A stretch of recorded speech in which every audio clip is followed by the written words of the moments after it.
am reminded of a story of a man who was walking down the street one day.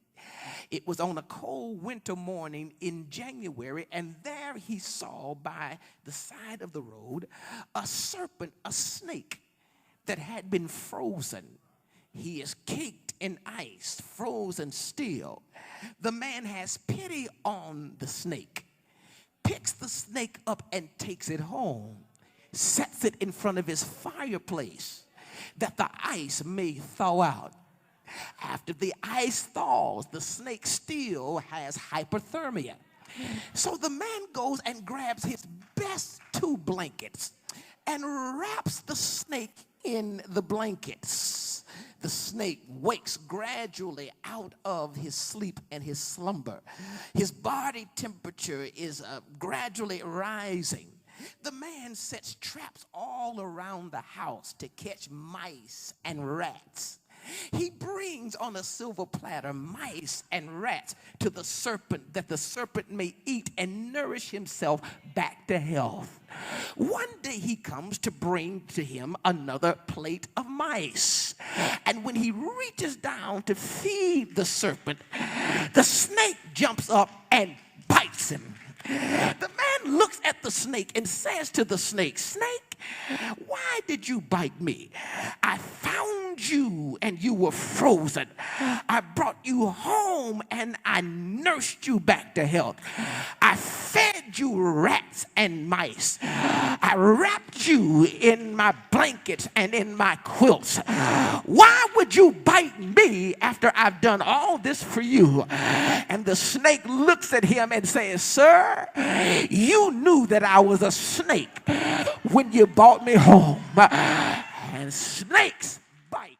There is power in the name of Jesus. There is power in the name of Jesus. There is power in the name of Jesus to break every chain, break every chain, break every chain. Woo!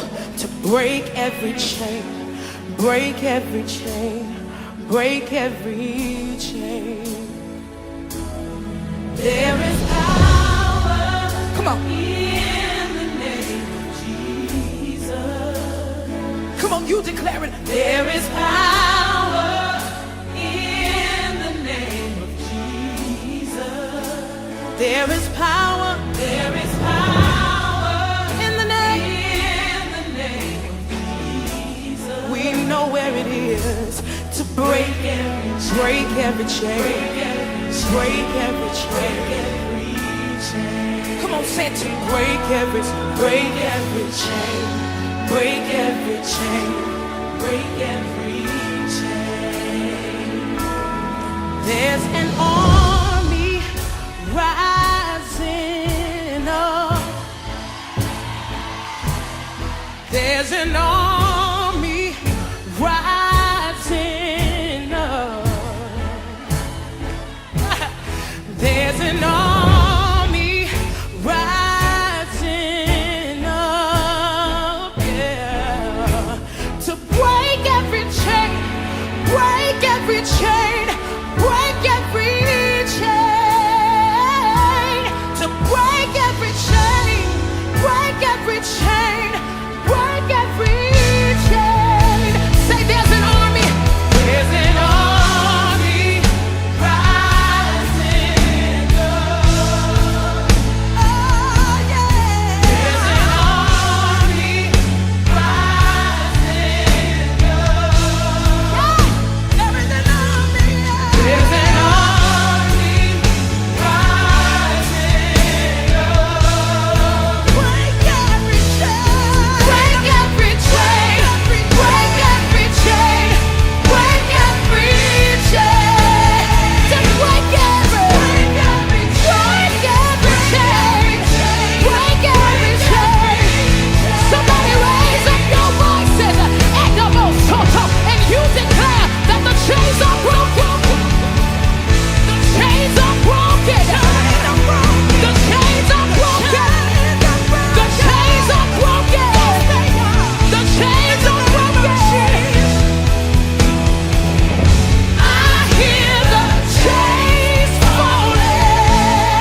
releasing them without boundaries. Somebody ought to shout, boundaries.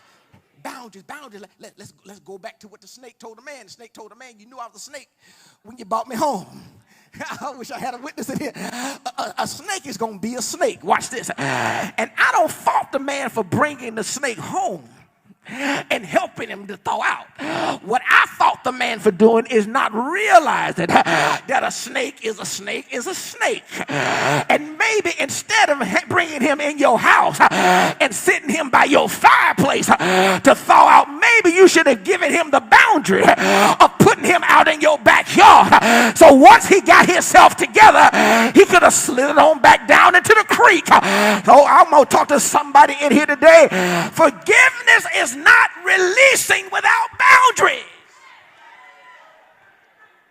And one of the problems in this nation is that we've just been told to forget about it. That ain't just a problem in the nation. That's a problem in the church.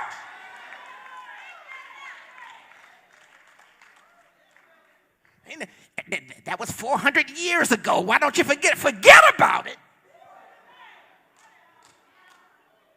Forget about it. My grandparents had it passed down from their great-grandparents, and they had it passed down from their parents, and now I am stuck in a pathology. I wish I had a witness that an institution that broke me as a man, that took away my manhood. I wish I had somebody in here to help me preach. Now I'm a victim of something that happened 400. Forget about it. Oh, just forget about it. Some of y'all sisters ought to help me preach this. I've been abused by men all my life. My daddy didn't take good care of me. The last man I loved abused me. Forget about it. Oh man, just move on. There's more fish in the sea. But you don't understand. The reason I latched on to this woman was because my mama was cold to me and I didn't know what it was to receive real love from a woman. And now she is taking me, used me and abused me, took my money, took my pride. Get over it. In other words, you might want to write this down. You can't excuse it without dealing with it. If so, the pathological problems that cause the offense or the offenses persist, and thusly the pathology itself persists. The reason that this kind of arrogant abuse of power exists is because there is a tendency to sweep it under the rug. Spoiled children go up into problem adults because we sweep it under the rug. Abusive and disrespectful spouses persist in their abusive and disrespectful behavior because we sweep it under the rug. When we sweep it under the rug, we do them and ourselves a disservice. If you love them, you will challenge and confront them for the purpose of their own deliverance. There's an army rising up. There's an army